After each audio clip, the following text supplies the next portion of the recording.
What should you do to gear up?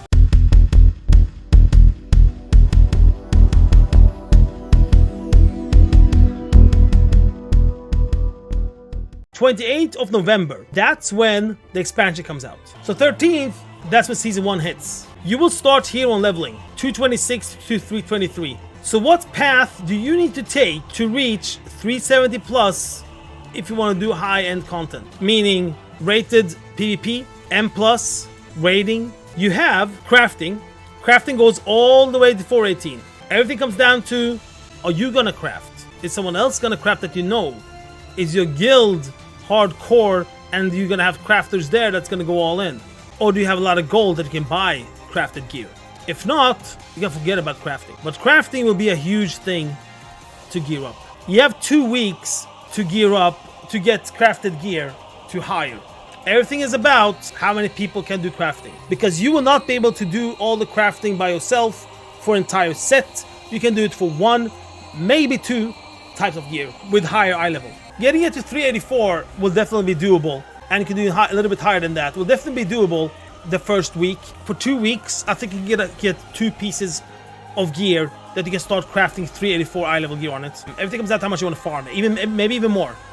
If you're gonna kill yourself for 2 weeks, you can do even more. But yeah, 384, you're gonna see quite a lot of those 384 type of gear. So crafting is definitely a thing you should definitely do. World quests, 200%. World quest is the best you can do during these weeks once you hit max level. You can actually start doing world quests at 368 at level 68, but it gets scaled to your character, so you shouldn't do that.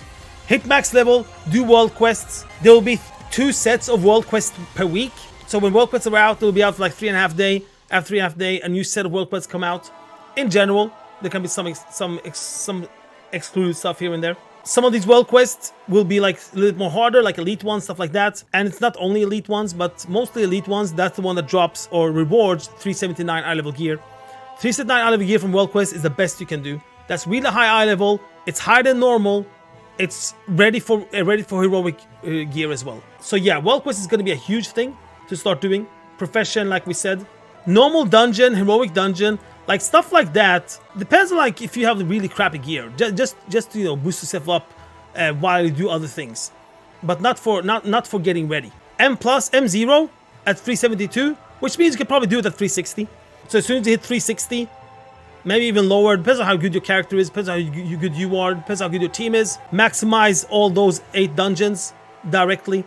If you hit max level before a week has passed, which you probably will, that means you have 8 dungeons to do with a chance on 372 eye level gear. If you do that, you will have 2 chances, meaning 2 weekly resets before season 1 starts.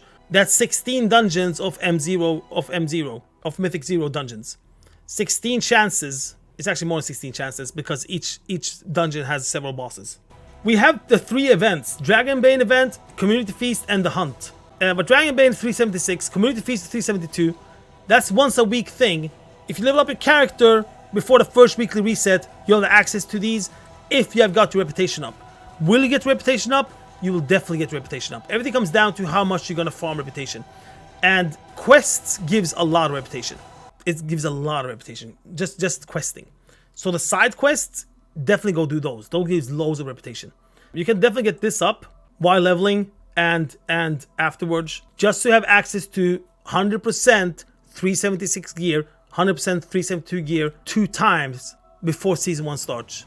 If you level up your character before the first weekly reset, you have access to these 2 if you get to rep up. So that means that you will have 4 pieces, 2 of them are 372, 2 of them are 376 before season 1 hits, 100%. And then you have the M+ dungeon that you can spam for 2 weekly resets. You have the crafting. Elemental Storm event requires that you farm a lot of currency. Elemental Storm event will only be the last thing after you have done everything else. When you have done everything, you can't do anything more. That's when you do Elemental Storm events, because it's only going to give you 359. And not only that, if you want to go up to 385, that means you need the extra currency, the special one, and you only get 4 of those per week. So that means if you farm a lot of Elemental Storm events, so you can buy the gear and upgrade the gear to 385, it requires 2 weeks to do that, and you get 1 piece of 385. Do that as a side thing when you have time. Do not do that as a main thing. World PvP, it's either 366 or 385. I wouldn't see that as something you should farm, but maybe just something... No, I wouldn't see that as something you would farm. No. So yeah, there you have it, guys.